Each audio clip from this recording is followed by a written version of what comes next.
بسم اللہ الرحمن الرحیم۔ ہم جب کھانا کھاتے ہیں تو کھانا کھانے کے بعد زندگی کے عام معاملات کی طرح اٹھتے ہیں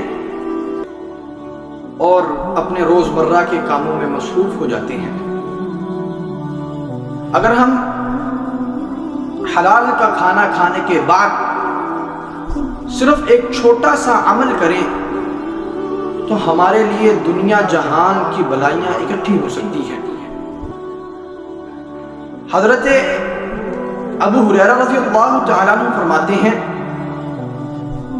کہ نبی کریم صلی اللہ علیہ وسلم نے فرمایا الطاعم الشاکر کالصائم الصابر، کہ کھانا کھا کر کے اللہ کا شکر ادا کرنے والا صبر کے ساتھ روزے رکھنے والے کی طرح۔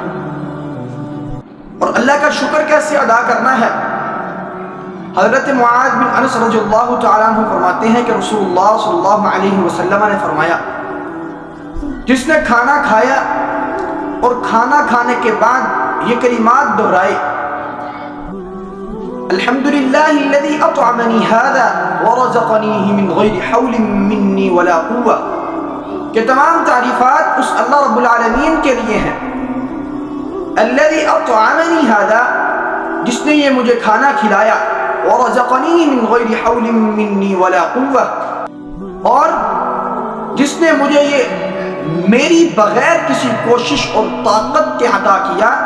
رسول اللہ صلی اللہ علیہ وسلم نے فرمایا غفر له ما تقدم من ذنبی، اللہ رب العالمین اس کے تمام گناہ معاف فرما دے۔ تو اس چھوٹے سے عمل کے ذریعے جو ہمارے لیے بہت ہی معمولی ہے اور کچھ سیکنڈز کا عمل ہے، اس کو کر کے اپنی زندگی کے تمام گناہ بھی معاف کروائیے اور اللہ کے ہاں صابر روزے داروں میں اپنا نام لکھیں۔